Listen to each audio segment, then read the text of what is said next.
फळी समवेत। प्रभु रामचंद्र भगवान की जय। हनुमान महाराज की जय। शांती ब्रह्म एकनाथ महाराज की जय। दुर्गा माता की जय। या ठिकाणी असणारी कथा ही असणारे हनुमानजी असणारे सीताच्या शुद्धीसाठी आणि लंकेकडे असणार आणि निघालेले आहेत आणि उड्डाण करून असणारे निघालेले आहेत। त्यावेळेस असणारे त्यांच्या उड्डाणाच्या वेगाने जे हवा उलट सुटलेली आहे त्या हवेनं सगळे झाड झुडप फुलांनी बहरलेले हे सगळे झाड दगड ह्याचं पीठ होऊ लागले। झाडाचा असणारा भुगा होऊ लागलेला आहे। फुलं बहरलेली आहेत ह्याचा सुद्धा चेंदा होत आहे। अशी अवस्था अशी परिस्थिती तयार झालेली आहे।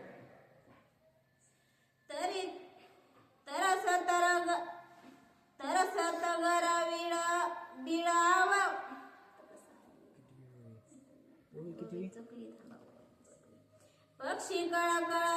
पक्षी कळकळती आकाशी प्रहळयास दिग्न जाणसी। तरस तगरा बिळवासी श्यामो करांसी अति त्रास। या ठिकाणी असणार जे काही तडसत वाघ आहेत, सिंह आहेत, कोल्हे आहेत, लांडगे हे सगळे असणारे त्यांची सुद्धा असणारी इतकं तारांबळ झालेली आहे की काय त्यांचं सुद्धा जीव जायची पाळी झाली आहे। अशी अवस्था तयार झालेली आहे। उड्डाण करिता महाबळी पर्वत ताटला पायातळी। तेने तो रूपला भुतळी सर्प पातळी दडपले। हनुमानजीने उड्डाण केल्याबरोबर आकाशात उड्डाण करणं आणि त्यांच्या असणाऱ्या दाबाने पर्वत असणारा पाताळात गेलेला आहे। त्यावेळेस पाताळातले जे काही शेषनाग आहेत ते असणारे दडपलेले आहेत। अशी अवस्था झाली आहे। अर्ध सर्प दडपता एका बाहेर काढनिया मुख। सकोध वमिता पैविख शिळा निशेख भस्क होती। त्या ठिकाणी असणारे जे साप आहेत सापाच्या असणारा पोटावर असणारा पाठीवर असणारा दाब बसल्याबरोबर त्या ठिकाणी असणारा अर्ध शरीर त्यांचं पुढे रिकामं राहू लागलेलं आहे आणि त्यांच्या पोटावर अर्ध्यावर असणारा दाब बसल्यामुळं त्यांची अवस्था अशी झाली आहे। आपोआप असणाऱ्या आणि तोंडातून असणाऱ्या गरळ्या येऊ लागलेल्या आहेत। त्या विषाच्या ज्वाळा निघू लागलेल्या आहेत आणि त्याच्यामुळं ते असणारी पुढची वस्तू असणारी काही जरी असेल तरी जळून खाक होऊ लागली। अशी परिस्थिती होऊ लागली।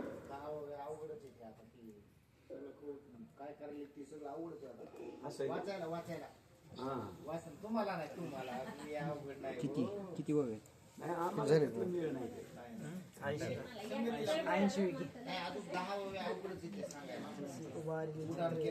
प्रभु रामचंद्र भगवान की जय। अर्ध सर्प दडपता एक बाहेर काढून या मुख। सक्रोध वमिता पैविक शिळा निषेक भस्म होती। अर्ध्यामध्ये साप दडपलेले आहेत। त्या दाबाने त्यांच्या तोंडातून जे काही विषयाच्या गराळा निघू लागले आहेत त्याच्यामुळे असणारे हे दगड पाषाण हे सुद्धा असणारे जळू लागले हो। अशी परिस्थिती तयार झाली। जैसी उभारली छत्रे सर्प फणा तराकारे दर अर्ध दडपिली शरीरे फुफुतकारे गरजती। या ठिकाणी असणार जसं काही असणारी छत्री असावा, छत्री अशी असते ना तसे असणारे आणि त्यांचे असणारे फणे असे दिसू लागलेले आहेत। सापाने फणा काढलेल्या आणि त्याच्यामुळं ते दडपल्यामुळं त्या ठिकाणी असणाऱ्या फणी हाणायची, त्या ठिकाणी असणाऱ्या फुस करून असणारे फुसखऱ्या टाकायच्या। अशी परिस्थिती त्यांची चालू। सर्पी वमिता पै गरळ उठती अग्नीचे कल्लोळ विखसरली सकळ अति विकळ तळमळती। या ठिकाणी असणारा सर्पाचे पाठीवर दाब बसला त्याच्यामुळे पोट दबलंय म्हणून असणारे त्यांनी गराळा सोडलेल्या आहेत बरं का। आणि गराळा ते कसे सोडलेत महाराज? विषाच्या गराळा माग गराळा सोडल्या पण सगळं विष संपलं नो। सगळं विष संपल्यावर पुन्हा गरळ कुठली सोडावा म्हणून पुन्हा ते असणारे त्यांच्या अंतःकरणाला त्यांच्या मनाला ते खेद मानू लागले, दुःख करू लागले, दुःखी होऊ लागले. पर्वती दिव्यौषधी अनेक दाटल्या स्रवती पियूक चोक तो रस लागता चिरेक निश्चेक विख निमाले. त्या असणाऱ्या डोंगरावर काही असणाऱ्या औषधी आहेत म्हणले बरं का. त्या जाज्वल्य औषधी आहेत त्या डोंगरावर सुद्धा. आणि ह्या विषानं जे काही गराळ्या टाकलेल्या आहेत सापाने विषाच्या, ह्या गराळ्यापासून ज्याला काही असणारा तकलीफ झालेली आहे त्यांना असणार ह्या डोंगरावरच्या असणाऱ्या सुगंधित असणाऱ्या त्या असणाऱ्या वल्लीने त्याचा सुगंध असणारा ह्या माणसावर गेला की तो माणूस सावध होत आहे अशी परिस्थिती. आणि त्या ठिकाणी ह्या सुगंधाने आणि त्या ठिकाणची परिस्थिती निवळलेली आहे. भारे दडपला पर्वतू श्वेत पीत आरक्त धातू दारावरती पये स्रवतू तेने शोभतू गिरिराज. त्या ठिकाणी असणारा या पर्वताच्या दाबाने जे काही विष पडलेलं आहे त्या ठिकाणी असणारे त्याचे कलर आहेत सांगितलेत महाराज बरं का. काही काळे आहेत, काही निळे, काही पांढरे, काही हिरवे, काही पिवळे, काही असणारे लाल असे कलर सांगितलेले आहेत म्हणून सांगितले.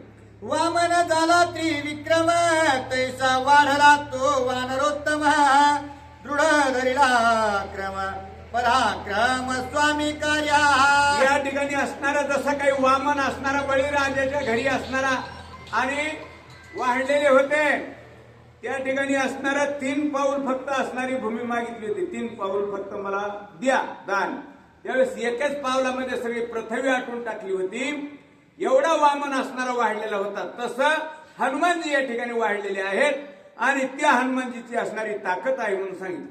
पर्वणी वाढे जेवी समुद्र तैसा वाढला कपिंद्र तेने दचकला काळाग्निरुद्र ऐसा भ्यासूर भासत. पर्वणी असते महाराज. पर्वणी कशी असते? सोमवती अमुष्या असते किंवा शनी अमुष्या असते त्याला पर्वणी म्हणतात. तर ह्या अशा पर्वणीच्या दिवशी समुद्राला मोठी भरती असते सगळ्यात म्हणजे महिन्यातल्या भरतीपेक्षा पर्वणीची भरती ही मोठी असते म्हणून सांगितलंय या ठिकाणी ओवीमध्ये सांगितलंय. आपल्या मनातलं काहीच नाही अगर आपल्याला काय त्याचं माहिती बी नाही. पर्वणीची भरती ही मोठी असते सगळ्यात. आणि ती जशी भरती असणारे लाटा असणारे वाढतात, मोठमोठ्या लाटा येतात आणि भरती मोठी येते तसे हनुमानजी या ठिकाणी आणि महान वाढलेले आहेत म्हणून सांगितलं. समुद्र लंघन कौतुक पाहू आले ब्रह्मादिक सुरवर दाटले अनेक सिद्ध गुह्यक गंधर्व. या ठिकाणी असणारं समुद्रावरून उल्लंघन करून हनुमानजी जाणार आहेत हे पाहण्यासाठी 33 कोटी देवाले, ब्रह्मदेवाले, महादेवाले, इंद्र, चंद्र, वरुण, कुबेर हे सगळे काही आले. नाना परींच्या विमान पंक्ती नभी दाटल्या नेणो किती कैसा कैसा उडेल मारुती पहावया समजता आल्हाद. हे सगळे देव असणारे आलेले आहेत बघण्यासाठी. परंतु त्या ठिकाणी नाना प्रकारचे आपापले विमान वेगवेगळे येतं बरं का महाराज. नाना परीचे विमान येतं. सगळे विमान सारखे नाहीत म्हणून सांगितलं इथं. कुणाचं म्हणजे समजा जीपी सारखं, कुणाचं पिकअप सारखं, कुणाचं म्हणजे एसटी सारखं, कुणाचं ट्रक सारखं असे काही त्यांचे नमुने येतं वेगवेगळे. असे नाना प्रकारचे विमानं घेऊन विमानात बसून आणि हे पाहण्यासाठी देव आलेले आहेत.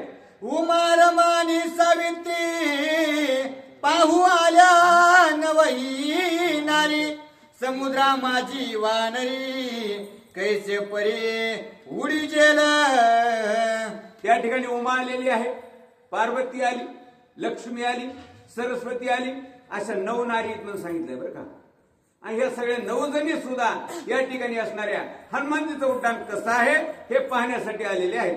समुष्टी बाहू धरोनी पुढा वळुनी पुच्छाचा आकडा बळे उडता पैमाकडा पडिला तडा गिरी तटी. या ठिकाणी हनुमानजीनं उड्डाण कसं घेतलंय महाराज? पुढं बाहू केला, असा हात पुढं केलेला आहे, शेपटाचा असा आकडा केलेला आहे पाठीमाग आणि आकडा करून त्या ठिकाणी असणारा असे पुढं बाहू करून पाठीमाग शेपटाचा आकडा करून असा आज्यात उड्डाण केलेला आहे हनुमानजीने. उड्डाण केल्याबरोबर त्या ठिकाणी असा तडतड असा मोठ्यानं आवाज झाला हे पर्वत असणारा खाली खचलेला आहे, अशी परिस्थिती झालेली आहे. कडे खचले सागरी शिखरे उडाली अंबरी समूळ वृक्ष वारे निकरी गगनांतरे परिभ्रमत. कडे खचले, समुद्राच्या साईडला जे काही कडे आहेत मोठमोठे, हे कडे खचले, समुद्रात ढासळले, डोंगर ढासळला, त्या ठिकाणी झाडं उडाले, त्या ठिकाणी असणारे जसं काय वाळवटीमध्ये पानं उडावात तसे हे झाड असणारे उडाले म्हणले चौकट.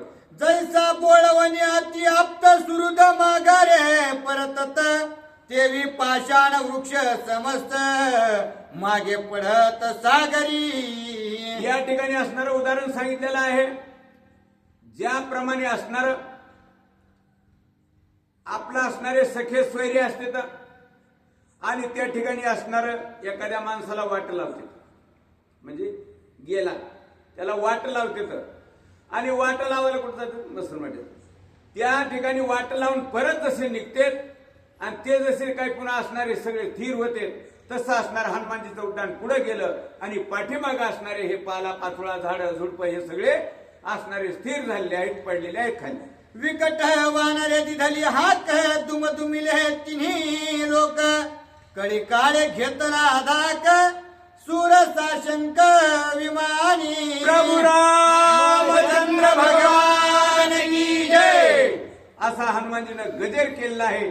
अशा अकराळ विक्राळ हाक दिल्याबरोबर 33 कोटी देव सगळे काही असणारे नर वानर किन्नर सगळे काही जे आहेत, सगळे जड जीव असणारे सगळे घाबरलेले आहेत.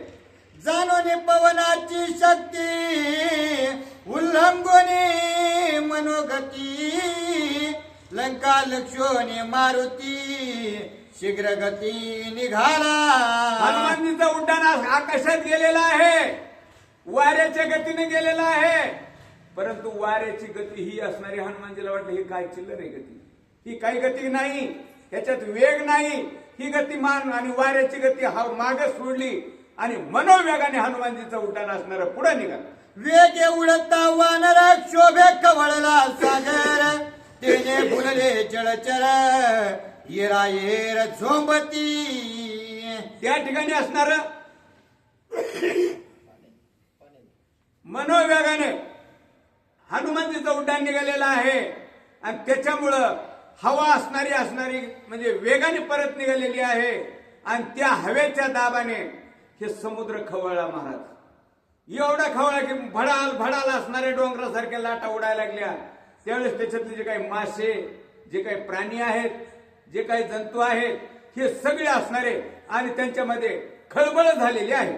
अंगवाते मारुती कुंटली रविचंद्राची गती ग्रह नक्षत्रे डळमळीती निजात्म गती खुंटली. या हनुमानजीच्या अंगाच्या वाऱ्याच्या गतीने इतकं गती असणारी हवेची सुटली महाराज की त्या ठिकाणी चंद्र सूर्य यांचं सुद्धा जागेवर असणार, त्यांचं जे काही चलायचंय पुढं पळायचा वेग आहे रथाचा, जागेवर रथ थांबला त्यांचा सुद्धा. का तर ह्या हवेनं तो रथ सुद्धा उलटून पडू शकतोय म्हणून त्यांना सुद्धा असणारं चालता येईना, जागेवर स्तब्ध झालेले आहेत. या ठिकाणी नवे नवे काही तर नक्षत्र म्हणले, खाली पडायची पाळी आली, त्याच्यामुळे सगळं स्थिर झाले जागेवर. असं असणारे हे नवग्रह सुद्धा जागेवर स्थिर झालेले आहेत.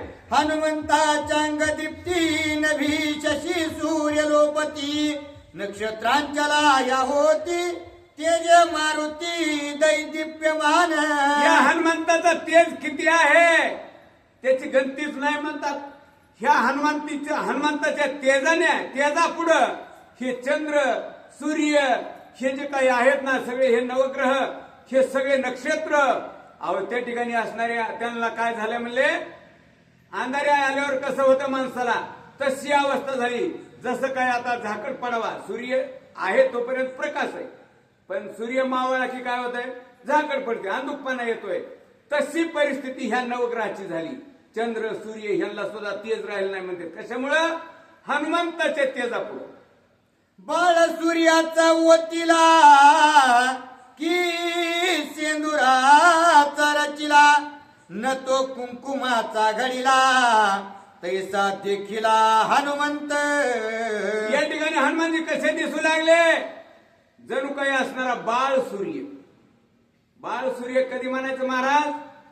सूर्य असणारा सकाळी उगवला की त्यावेळेस असणारा लाल बुंद गोळा दिसतो. तुम्ही कधी बघा, तुम्ही उठला की सूर्य उगवताना पहा, लाल बुंद दिसतो. ते दिसतो बघायला सुद्धा आणि बघावं सुद्धा कवर वाटतो. तो पूर्ण उगवून वर येतोय समजा हातभर तिथपर्यंत, त्याच्यावरी पुन्हा आपल्याला सुद्धा बघू वाटत नाही का, डोळे दिपल्या जातात. परंतु जोपर्यंत उगवतोय, अर्धा उगवलाय, पूर्ण होतोय, तितक्या टायमामध्ये तुम्ही लक्ष द्या, त्यात असणारा लाल बुंदा असा गोळा दिसतो. जणू काय एखादा शेंद्राचा बनविलाय का काय एखादा कुंकाचा तयार केलाय का काय, असा हनुमानजी आणि या ठिकाणी लाल बुंद दिसू लागलेले आहे. हनुमंताच्या अंग प्रभा नभत्व लोपत आहे नभा, दिव्य तेजाचा निज गाभा तैसी शोभा शोभत. ज्याप्रमाणे असणार आपल्या पृथ्वीला सूर्याचं तेज असणार आणि त्या ठिकाणी चमकतं आणि शोभा देतंय, तसं ह्या आकाशाला ह्या हनुमानजीचं तेज, हनुमानजीच्या अंगातून जे तेज निघालेलं आहे, ह्या आकाशाला शोभा देऊ लागलेला आहे. जैसा राम बाण नभा आत तैसा हनुमंते असे जात, साधावया स्वामी कार्यार्थ त्वरान्वित मारुती. उदाहरण सांगितलं ज्याप्रमाणे प्रभू रामचंद्राचा बाण आकाशामध्ये जातो. कसा जातो महाराज? प्रकाशमान जातो, प्रकाशमान. रामाचा बाण प्रकाशमान जातोय. तो काय असणारा गपचिप जात नाही, लोखंडाचा खिळा समजून जात नाही, सूर्यासारखा असा चम चम चम चम चमकत जातो. त्याचं कारण नाही, त्याला काही असणारे काही सोन्याचे पंख येतं, काहीला चांदीचे पंख येतं बाणाला, पण ते असू दे, त्याचं काय हरकत नाही. पण तो लोखंडाचा बाण आहे ना, पण तो सुद्धा बाण महाराज काय करतो? श्रीराम जय जय राम, श्रीराम जय जय राम असा जप करतो. तो बाण काय करतोय? बाण सुद्धा जप करतोय, जप. म्हणून त्या बाणाचं तेज वाढल्या जातंय आणि असा लक लक लक लक करीत रामाचा बाण आकाशात जातो. ज्याप्रमाणे रामाचा बाण लक लक करीत असणारा चमकत आकाशात जातो, तसे हनुमानजी असे लकलक असे म्हणजे चमकत चाललेले आहेत. जैसे तप्त चामी कहर तैसा जात सेवानर, विश्रांती द्यावया सत्वर सांगे सागर मैनात्री. याप्रमाणे असणार या ठिकाणी असणारं लोखंड असतं एखादं, आणि ते जसं काही एखाद्या लोहाराच्या असणाऱ्या भात्यामध्ये तापो आणि ते जसं लाल बुंद दिसतं, तसं असणारे लाल बुंद गोळा हनुमानजीचा आकाशामध्ये चाललेला आहे. त्यावेळेस असणार हे पाहितलं म्हणले मैनाद्री पर्वताने, आणि त्याला म्हणले गर्व आला. मैनाद्री पर्वताला काय झालंय? आता गर्व आलाय. काय होतंय पहा. मी सागरात स्थापित सूर्य वंशाचा नित्यांकित, त्वरेने जातसे हनुमंत राम कार्यार्थ साधावया. मी असणारा कोण आहे? ह्या सागरामध्ये माझी स्थापना केली आहे. ह्या समुद्रातला असणारा मी एक प्रकारचा मालक आहे या ठिकाणी, आणि हे असणारा राम सूर्यवंशातला आहे, आणि त्याचं काम करायला ह्यो चाललाय म्हणले माझ्या समुद्रावरून, असा म्हणून त्याला त्या पर्वताला अभिमान आला. मज पूज्यता सूर्यवंशी साह्य व्हावे हनुमंतासी, विसावा द्यावया वानरासी अति त्वरेसी भागला. या ठिकाणी असणारा समुद्र आणि पर्वत काय म्हणत आहे? सूर्यवंश जे आहे ते मला सुद्धा पूज्य आहे, आणि हे सागर आहे, सागर सुद्धा कुठला आहे? सूर्यवंशातलाच आहे. सगर राजा म्हणत होते पहिला, बरं का. त्या सगरानेच असणारा सागर तयार केला असं सिद्धांत आहे. हा समुद्र सुद्धा सूर्यवंशातलाच एक प्रकारचा आहे, आणि ह्या ठिकाणचं वैभव माझ्या ताब्यात आहे. इथं म्हणजे माझं असणारं प्रतिष्ठा आहे, या ठिकाणी मान आहे मला, आणि या ठिकाणी सूर्यवंशावर सुद्धा माझं असणारं म्हणजे काय आहे? भाव आहे. म्हणून या ठिकाणी असणारं सूर्यवंशाच्या कामासाठी हनुमानजी चाललाय, तर त्या ठिकाणी हनुमानजीचं आपण दर्शन घ्यावा अशी भावना तयार झाली या डोंगराच्या मनामध्ये. याला गीतुआ मैनाद्री वेगी निघावे जळाबाहेरी, सम्मुख निघोनी जडकरी कपिंद्रा करी विश्रांती. याच्या करता हे मैनाद्री पर्वता तू असणारा लवकर जा आणि त्या ठिकाणी हनुमानजीला असणार विश्रांती दे. शांत म्हणजे त्याला काय कर, आराम दे. किंवा असणारा कंटाळा असेल त्याला असणारी विश्रांती दे असं मैनाद्री पर्वताला सांगितलं. हनुमान जातो त्वरे करी विलंब होता जाईल दुरी.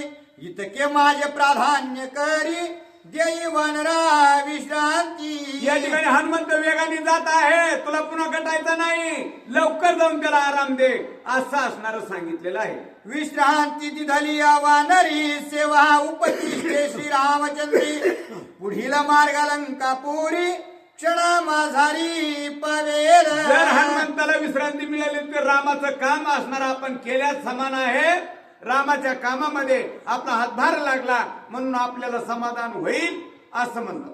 ऐके मैनाद्री गिरीनाथा विश्रांती दिदली या हनुमंता. सुख संतोष श्री रघुनाथा हे कार्य सर्वथा तुआ कीजे. हे मैनाद्री पर्वता ऐक, तू जर असणारी हनुमानजीला विश्रांती दिलीस तर रामाचं कार्य असणार पूर्ण होईल आणि रामाच्या कार्यामध्ये आपला हातभार लागला ह्याचं असणारी आपल्याला समाधान प्राप्त होईल असं म्हणतात. ऐसे सांगता सागर उल्हासे वाढला गिरीवर. सुस्वाद फळे अरुवार निर्मळ नीर कपी पूजा. हे कुणी सांगितलं? महाराज समुद्राने सांगितलं. कुणाला? पर्वताला सांगितलं, मैनाद्री पर्वताला. मग आज्ञा दिल्याबरोबर मैनाद्री पर्वत असणारा असा भरकीनं वाढलेला आहे. विश्रांती स्थळ अति प्रबळ मंद सुगंध मलया निळ. पंचम कुजती कोकिळ झणत्कारे आली कुळे. या ठिकाणी विश्रांती द्यायची, पण विश्रांती बी व्हावा माणसाला बरं का. त्याच्यासाठी काय लागतंय? आपण डोंगराला गेलो तो उन्हाळ्यामध्ये, आपल्याला समाधान होईल का डोंगराला फिरल्यानं? हा, होणार नाही. तुम्ही श्रावण महिन्यात जा डोंगराला, कसं वाटल? समाधान वाटतं डोंगराला श्रावण महिन्यामध्ये गेल्यामुळं. कशामुळं? जिकडं तिकडं हिरवळ असतंय, झाड ही असणारे हिरवेगार असते, सुंदर दिसते. तसं ह्या पर्वताने जे काही झाड झुडपं आहेत सगळे सुंदर झाडं बनविले, सुगंधित फुलं बनविलेली आहेत, असे असणारे फळांनी बहरलेले आणि झाडं बनविलेले आहेत. असं असणार कशामुळं? हनुमंताला आराम वाटावं. मागील जावनी सकळ श्रम पुढे विश्रांती पावे परम. ऐसा सारिला राम वानरोत्तम विश्रांती. पाठीमागे जे काही त्रास झालेला आहे आतापर्यंत उड्डाण करून हे सगळं पूर्ण असणारा नाहीसा होईल असं म्हणून समाधान होईल म्हणून पर्वत असणारा वाढलेला आहे. ऐसी आराम कैवाडे हनुमंताच्या मार्गा पुढे. गिरी वाढला वाडे कोडे विश्रांतीचा कडे कपिंद्रा. असं असणारा हनुमंताच्या समोर आणि डोंगर वाढलेला आहे हनुमंताला विश्रांती देण्यासाठी. वाढला देखोनी पर्वत उंच चढला हनुमंत. गिरी वाढला मार्ग हृदित त्याहून हनुमंत उंचावला. वाढलेला अचानक समोर आलेला बघितल्या बरोबर हनुमंताला वाटला हे काय आलं बघ, आपल्याला काय इगिन आलंय का काय म्हणून त्याच्याही वरी असणारा हनुमानजीने आणि उंच वरी असणार उंचावून उड्डाण घेतलेलं आहे. जव जव पर्वत वरती वाढे तव तव मारुती गगनी चढे. श्रमण बाधी तयाकडे विश्रांती चाडे उदास. हनुमंतानं असणारं वरी असणारं जागेवर उड्डाण केल्याबरोबर पर्वत सुद्धा त्याच्या बरोबरच वाढला महाराज. मग जसा जसा हनुमानजी वर वर वाढेल तसा तसा पर्वत वर वाढू लागलेला आहे. नभी चढला योजन शत द्विगुण वाढला पर्वत. हनुमंत चढला 500 गिरी 700 वाढला. 400 कोस पर्वत वाढलेला आहे. हनुमानजी 500 कोस वाढले. पुन्हा हनुमानी पर्वत 700 कोस वाढलेला आहे वरी. मग हनुमानजी त्याच्या पुढे 800 कोसावर जाईल ना. हनुमान चढला सहस्रवरी काची वाढला गिरी. कपी चढला तयारी वरी समुद्र परपारी जावया. हनुमानजी 1000 कोस वरी उंच वाढले, उंच उड्डाण केलं. त्याच्याही बरोबर पर्वत गेलेला आहे. हनुमानजी पुन्हा त्याच्यावरी वाढलेले आहे. गिरी वाढला 1,00,000 कोटी. कपी चढला नभ पृष्ठी. पर्वत सोय कपाळ पिटी चरण भेटी मज नव्हे. पर्वत असणारा 1 कोटी कोस वाढला. किती? 1 कोटी. मग त्याच्याही वरी असणारे हनुमानजी गेले. त्यावेळेस असणाऱ्या पर्वतानं काय केलं, आपल्या कपाळावर हाणून घेतलं. म्हणला आता काय इलाज करावा, आता कुठपर्यंत वाढावा, असा पर्वत विचार करू लागला. लंघोनी जाता हनुमंत ग्लानी महिना त्रिविनवित तू कृपाळू श्रीरामदूत उपेक्षित काजासे. त्यावेळेस असणार हनुमानजी त्याच्याही वरून असणार उड्डाण हळू चाललंय हनुमानजीचं. त्यावेळेस असणारा मैनांद्री पर्वत असणारा विनंती करू लागलेला आहे, हे हनुमंता, अरे मला असणार असं उपलाने सोडून जाऊ नको. या ठिकाणी माझी विनंती आहे तुला, माझ्या विनंतीला तू मान दे. असा मैनाद्री पर्वत हनुमानजीला विनंती करू लागला. तुझा लागली आचरण मी होईन अति पावन या लागी मी वाढलो गाजाण नाही अभिमान तुझसी मज. मैनाद्री पर्वत म्हणतोय हनुमंता, या ठिकाणी मी गर्वाने फुगलेलो नाही, मी अभिमानानं फुगलेलो नाही. मला फक्त तुझं दर्शन घ्यायचं, तुझ्या चरणाचं मला स्पर्श कर, मला माझ्या असणाऱ्या अंतकरणाला समाधान होईल एवढंच मला पाहिजे आहे, मला बाकीचं काही पाहिजे नाही. असा मैनाद्री म्हणतो. सागरे सांगितले मज प्रती हनुमंता पूजावे अतिथी या लागी आलो मी तुझ प्रती द्यावया विश्रांती राम हनुमंता, समुद्रानं मला सांगितलं की हे मैनाद्री पर्वतात तू जाण हनुमानजीची पूजा कर. हनुमानजी रामाचं असणाऱ्या कार्यासाठी चाललेला आहे, तुला असणारं आणि पावन होईल, तुझं भाग्य मोठं होईल असं सांगितलंय, म्हणून मी इथपर्यंत आलोय हनुमंता. असा मैनाद्री पर्वत. सगरे स्थापिला साचार या लागी नावे तो सागर तुही सूर्यवंशीचा किंकर आम्ही समग्र दास तुझे. सगर राजा सूर्यवंशातला होता आणि त्यानं हे समुद्राची स्थापना केलेली आहे, म्हणून असणार त्या सूर्यवंशातल्या सगर राजानं असणारा सागर तयार केल्यामुळं हे सागराला सूर्यवंशातला राजा आहे अशी मान्यता आहे. आणि त्यानं मला आज्ञा दिलेली आहे की हनुमानजीचं असणारं दर्शन घे, सेवा कर.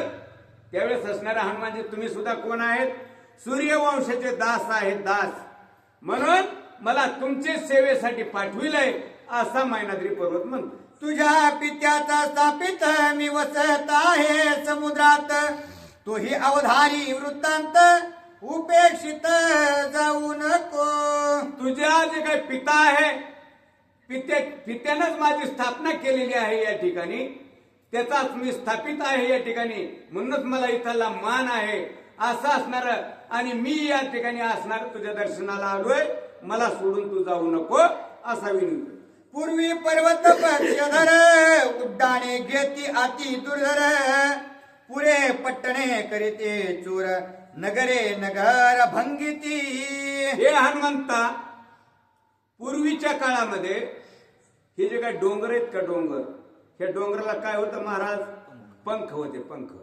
हा, आणि मग असे पंखाला असणारे ते उडाले का डोंगर की ते काय करायचे, आता त्यांचं वजन काय कमी का डोंगराचं, पण त्या पंखाने असणारे उडाले की ह्या पंखाने काही डोंगराच्या दाबाने काही गावाच्या गाव असणारे खलास असणारे चिंगरून मारायचे, काही असणारे टेकड्या, काही हे असणारे सगळं जे असेल का हे असणारी सगळी आतोनात नुकसान व्हायची, असं होत म्हणले. इंद्रिय घेऊन या वज्र गिरी पक्ष चेरिले समग्र माझी चेराव दुर्धर वज्रधर चालिला. त्यावेळेस असणारा इंद्र आला, 33 कोटी देवांचा राजा इंद्र, त्यांना असणारे हे डोंगराचे जे काही पंख होते सगळे असणारे छेदन करून टाकले आणि माझे छेदण्यासाठी तो माझ्याकडे हातामध्ये वज्र घेऊन आला. मज होता पलायमान साय झाला तुझा पिता पवन समुद्री आला गा घेऊन त्याने हा प्राण वाचला. हे हनुमंता, माझ्याकडे इंद्र वज्र घेऊन आला पंख छेदण्यासाठी. त्यावेळेस मला असणारा वायुदेव असणारा प्राणी काय झाला म्हणले, माझ्या साथीला आला आणि त्यानं मला वाचविलं आणि त्यानं मला असणार वाऱ्याच्या गतीनं आणि समुद्रात आणून टाकलंय, म्हणून मी वाचलो बचलो असा मैनाद्री पर्वत म्हणतो. तुझ्या पित्याचा स्थापित समुद्रा माझी होतो गुप्त येता जे कोणी हनुमंत विश्रांती हे तू वाढलो. तुझ्या पित्यानं माझी स्थापना ह्या समुद्रात केलेली आहे या ठिकाणी तुझं उड्डाण असणारं समुद्रावरून चाललेलं आहे. म्हणून असणारे मी तुला असणारे विनंती करीत आहे आणि तुझ्या दर्शनासाठी आलोय असा पर्वत म्हणतो. ऐकोनी मैनाद्रीच्या वृत्तांता कृपेने सांगे निज कार्यार्था शोधावया श्रीरामकांता अति शीघ्रता मी जातो. त्यावेळेस असणार हे तुझ्या असणाऱ्या वडिलाची ही सगळी काही कृपा आहे. तरी असणाऱ्या कृपा करून हनुमंता तुम्ही काय कार्यासाठी निघालात हे असणाऱ्या कामाचं असणारी माहिती आम्हाला सांगा. त्यावेळेस असणाऱ्या हनुमंतीनं ताबडतोब सांगितलं रामाची सीताची शुद्धी करण्यासाठी मी असणाऱ्या लंकेला चाललो. आधी असावी विश्रामता मग द्यावी विश्रांतता नामस्मरणे श्री रघुनाथा श्रमावस्था मज नाही. त्यावेळेस असणारा अगोदर माणसाला आराम पाहिजे म्हणले. आराम मिळाला तर विश्रांती होती. विश्रांती झाल्यावर समाधान होतंय आणि पुन्हा असणारी मजबूतपणा येतोय असं पर्वताचं म्हणणं आहे. परंतु त्या ठिकाणी असणार हनुमानजी म्हणते तर हे असणाऱ्या मैनाद्री आम्हाला असणारं रामाचे असणाऱ्या नामस्मरणामुळं आम्हाला काही असणारं दुःख काही त्रास काही जाणवतच नाही. आम्ही सदा आरामाच आहेत. ज्यासी नाही नामी विश्वास त्यासी बाधी श्रम शोक त्रास श्रीरामाचा निजदास श्रमाचा लेश मज नाही. हनुमानजी म्हणतात हे असणाऱ्या मैनाद्री ज्या माणसाचा नामस्मरणावर विश्वास नाही त्याला त्रासच होणार किंवा होणार का नाही.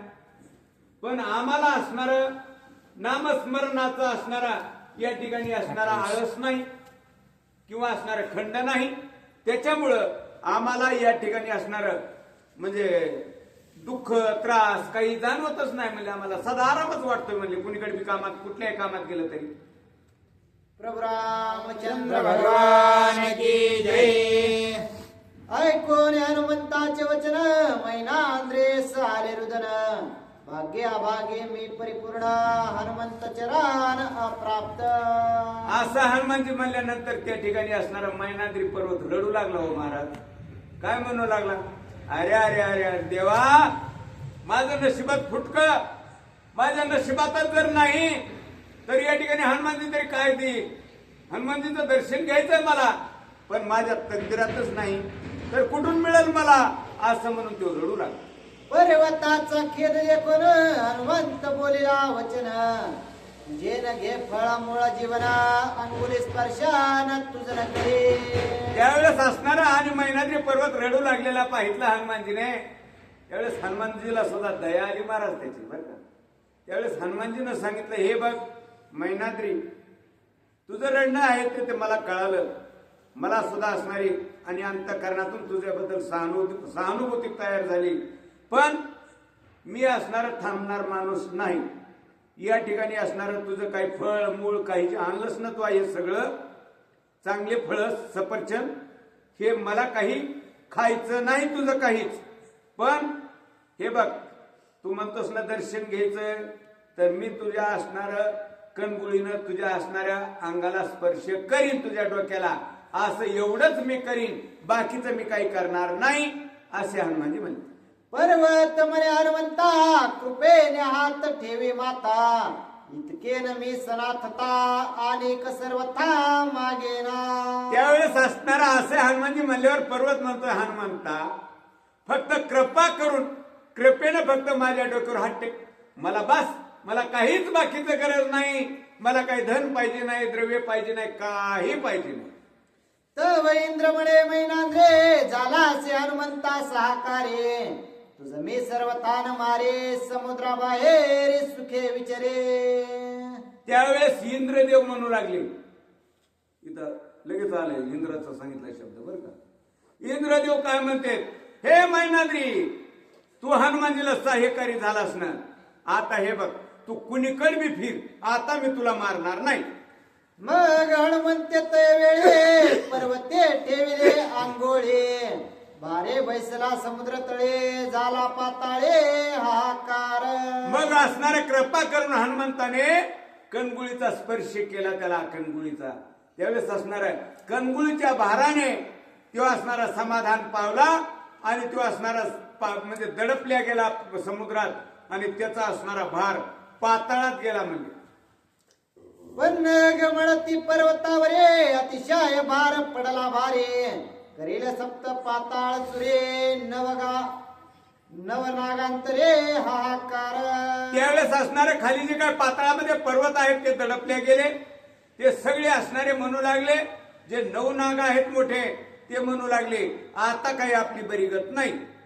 अंघोळी केळीची शिरे पर्वत बुडाला सागरे कपी बैसता जरीवरे ते होता चकचुरे निर्नाम. अहो या ठिकाणी नुसता कणगुळी असणारी टेकल्याबरोबर अहो पर्वत पाताळामध्ये दडपला गेला म्हणते. आणि जर हनुमानजी बसले असते तर पर्वत राहिला असता का हो? हा तो पाताळ फोडून गेला असता ना खाली. इतके करुण ख्याते पुढे चालिला मारुते ब्रह्मादिका विस्मय चित्ते जय जय करीते सुरसिद्ध. एवढी हनुमानजीने ख्याती केली आणि पुढे गजर करीत हनुमानजी निघालेले आहेत. त्यावेळेस 33 कोटी देव सगळे असणारे गजर करू लागले. प्रभू रामचंद्र भगवान की जय.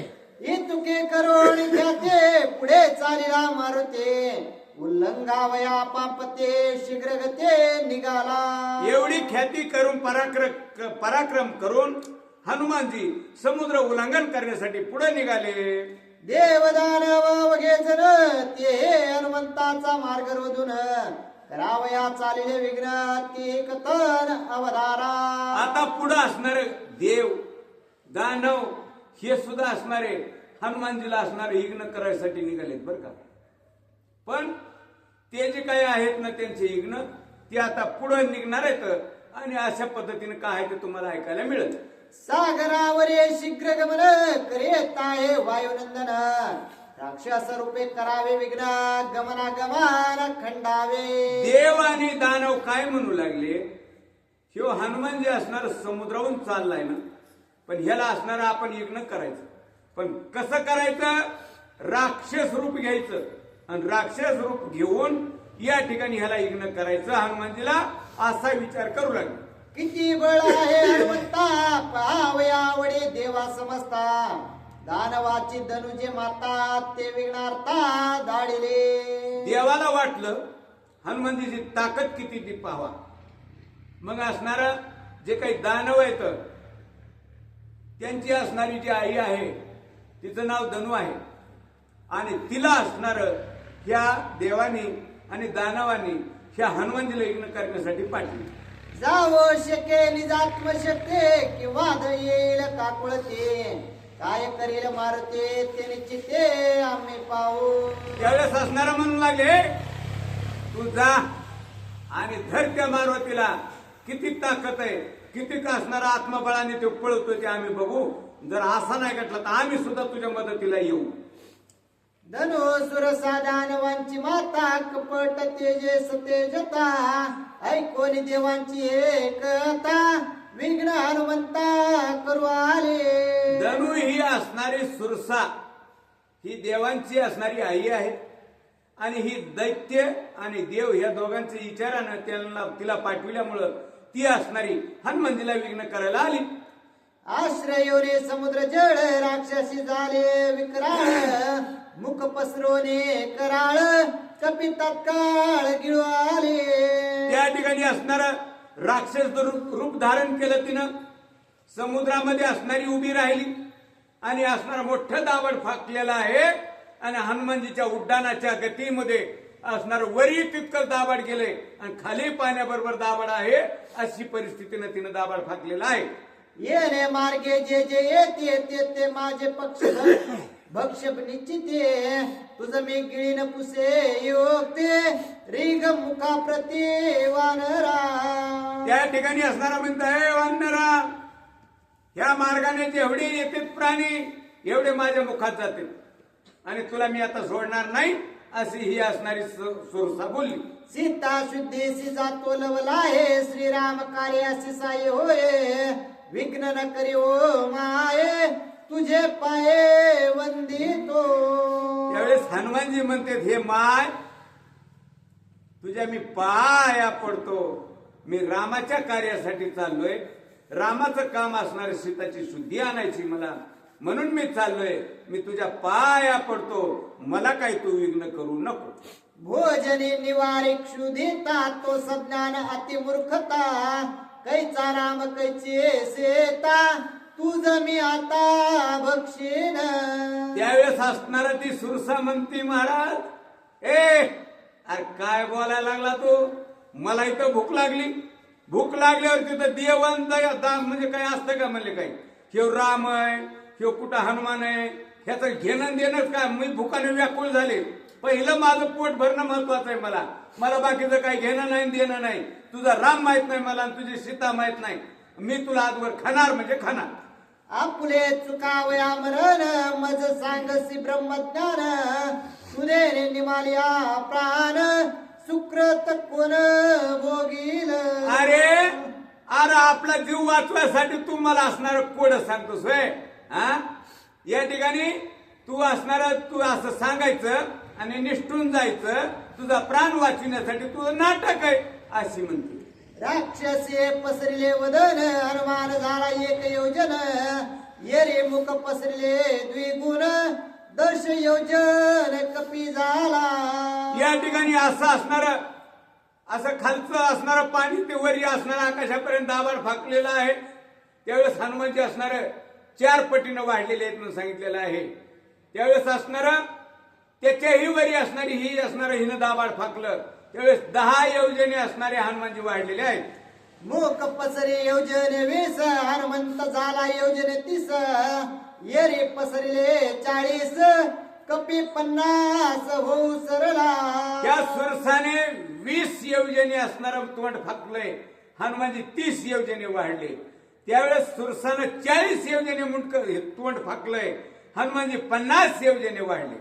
शत योजने पसरे वक्त्र तव हनुमंत झाला अंगुष्ट मात्र मुखी रिगाला सत्वर नभी सुरवर देखती. 400 कोसाचं तोंड फाकलं बर का. 100 योजने ह्या सुरसाने तोंड फाकलं. मग त्यावेळेस हनुमानजी कसे झाले म्हणते, अंगुठ्या एवढे झाले. अंगुठ्या एवढे केवढे झाले, बरोबर आहे ना, अंगुठ्या एवढे झाले. आणि मग अंगुठे एवढे झाले. आता काय करते हनुमानजी, देव मरे हनुमंता सुरसेने गेले तत्वता शुद्धीकरणे राहिले सेता अति मूर्खता आम्ही केली. अंगुठे एवढे झाले आणि हनुमानजी असणार सुळकीनं तिच्या असणार घशामध्ये गेले आणि घशातून पोटात गेले. इतक्यामध्ये असणार हे सगळं बघितलं ना देवाने. 33 कोटी देवाने. देव म्हणू लागले, काय आमचा मूर्खपणा झाला हो. या ठिकाणी असणाऱ्या सुरसाला आम्ही पाठविलं आणि हनुमानजीला गिळलं. आता राहिलं का नाही रामाचं काम, घोटाळा झाला का नाही, असे देव चिंता करू लागले बरं का. हनुमंत शीघ्र करिता गमन आम्ही का करविले विग्र आम्हा कोपेल श्री रघुनंदन स्वर्गी सुरगन दाखते. त्यावेळेस असणारा स्वर्गामध्ये 33 कोटी देव थरथर कापू लागले. महाराज काय म्हणू लागले, विनंती करू लागले. तिथल्या तिथंच बसले हनुमंता कृपा कर बाबा, आम्हाला असं होईल वाटलं नाही. या ठिकाणी असं जर आता हे झालंय आणि तू जर आता तिच्या पोटात मेला तर राम आमच्यावर रागावतील, मग आमचं वाईट होईल. असे देव असणारे आणि काकुलती आले आणि थरथर कापू लागले. हनुमंतरी घे राक्षसी वदने अंतरी पाहता कश्यप पत्नी दानवांची सखे जनने माता सापत्नी देवांची. त्या ठिकाणी हनुमानजी असणारे कुठे गेले, पोटात गेले. त्या सुरसाच्या पोटात गेले. आता ही कोण आहे, धन्वी. ही कोण आहे, दानवांची आई, देवांची सावतर आई, दानवांची सख्खी आई. मग ही कोण आहे, कश्यप ऋषीची बायको. मग आता ही ऋषीची पत्नी. या ठिकाणी हनुमानजी पोटात गेल्यानंतर सगळा समाचार घेतलाय आणि काय विचार करते, पवन जो का माझा पिता त्याची हे सावत्र माता हिच्या करुणे गाता हृदय हनुमंता मानले. या ठिकाणी महाराज कश्यप ऋषीला 13 बायका होत्या, 13. आणि 13 बायकापासून हे सगळे असणारे आकाश ते पाताळ ही सगळी निर्मिती जीवसृष्टीची ह्या 13 बायकापासून झालेली बरं का. त्याच्यात देव आले, दानव आले, राक्षस आले, वानर आले, सगळं कुळ आलं ह्या ठिकाणी, किडा मुंगी सगळं आलं बरं का. असं सांगितलेलं ह्या 13 बायकापासून सगळी उत्पत्ती ह्या जगाची. ती माझा पिता कोण आहे? वायुदेव आहे. त्याची ही सावतर आई. आपल्या पित्याची आई जर असणारी ही आहे एक प्रकारची, सावत्र का असणार पण आई ना. मग ही असणारी आपल्या पित्याची आई म्हणलं तर आपली आजी झाली. मग आता ही कशी मारावा? हिला मारणं हे आपला गुन्हा आहे असा हनुमानजीने विचार केला. राम कार्याचे त्वरे करे येतो निघावे बाहेरे, वानराची युक्ते बारे देखे कर्णरंध्रे निर्गम. या ठिकाणी असणारा हनुमानजीने विचार केला आपण आता काहीतरी प्रयत्न करून बाहेर निघलं पाहिजे का. ही दानवांची देवांची ही सावत्र आई आहे, कुणाची दानवांची सखी आहे, आई आहे, वायुदेवाची आई आहे सावत्र. हिला मारायचं नाही पण आपण बाहेर निघलं पाहिजे असं म्हणून हनुमानजी तिच्या कानाच्या बोळातून बाहेर आले. सुरसा चाटे वाळे वानर दाती तोंडी नाकळे, मुखींचे मुखी हरपले किंवा गुंतले दशणांतरे. त्यावेळेस असणारा सुरसा दाबाड असणारा मीठ किलो आणि अशी ती जीभ असणारी सगळ्या तोंडात फिरू लागली. कुठं शिक अडकले का, इकडून अडकले का, तिकडून अडकले का, अशी ती जीभ असणारी फिरून फिरून बघू लागली. तिला कुठं काय पत्ताच लागाना वानराचा. राक्षसी घेता वदन दांडोळे तव हनुमान निघे कर्णबिळे, भूकार देता तोरबळे पिटिली टाळे सुरवरे. अशी जीभ फिरून असणारी सगळी तपास करती बर का. त्यावेळेस तिला काही कुठं काही पत्ताच लागाना. इतक्यामध्ये हनुमानजी कानातून बाहेर निघले आणि बाहेर निघून त्यांनी असणारा गजर केला. प्रभू रामचंद्र भगवान की जय असा गजर केला म्हणून सांगितलं. हनुमंत विवेक अति ख्यात न करो निसुरसेचा घात, निर्गम देखील श्रवणांत विघ्नातीत राम नामे. या ठिकाणी अशा प्रकारचे हनुमानजी आहेत. त्यांनी ही सुरसा असणारी माता आहे तिचा घात न करता तिच्या पोटात जाऊन बाहेर आले असे हनुमानजी चालाक आहेत असे सगळे देव विचार करू लागले. विघ्नातीत श्रीराम भक्त त्या माझी मुकरण हनुमंत, श्रीराम नाम जे स्मरत ते यशवंत ती लोकी. या ठिकाणी पहिली गोष्ट राम भक्ताला विघ्न काही करीत नाही म्हणून सांगितले आणि त्याच्यामध्ये हनुमानजी नंबर 1 भक्त येतात. पुन्हा त्यांच्या मुखामध्ये रामनाम स्मरण चालू आहे. त्याच्यामुळे हनुमानजीला काही न करीलो काहीच करू शकत नाही. सुमने वर्षती देव जय जयकार करीत सर्व, हनुमंताचे लगो लागव अत्यापूर्व ती लोके. सगळे 33 कोटी देव हनुमंताचं कौतुक करू लागले, फुलांचा वर्षाव केला आणि म्हणू लागलो काय हनुमानजी हुशार आहे हो अशी चर्चा करू लागले. श्रीराम नाम मुखे मोद्रा हृदय स्मरण श्रीरामचंद्रा, कैचे विघ्न त्या कपिंद्रा क्षणे समुद्रा लंगील. रामाच्या हातातली मुद्दी अंगुठी हनुमानजीच्या असणाऱ्या मुखात आहे. राम प्रभूचं नामस्मरण हनुमानजीच्या मुखात आहे. त्याच्यामुळे हनुमानजीला काही न करीलो काहीच करू शकत नाही. न करोणी माझा जीवघात, हनुमंत निजबळ निर्मुक्त, देखोनी सुरसा संतोषत आशीर्वाद देत हनुमंता.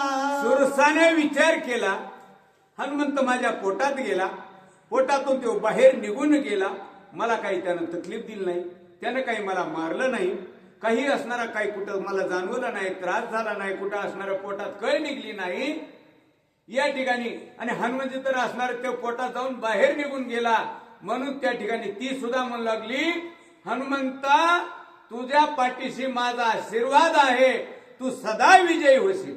सांडू आणि राक्षसी क्रूरता सुरसा झाले शांत रूपता, अर्थ सिद्धी पावसे हनुमंता श्रीराम सीता संयोगे. सुरसा राक्षसीन बनली होती महाराज, राक्षसीन बनली होती. कशामुळे राक्षस असणारे क्रूर असतात म्हणले, म्हणजे त्यांना दया नाही, त्यांना मया नाही. हे लेकरू आहे, हे अनाथ लेकराला कसं मारावा हे त्यांच्याकडे नाही.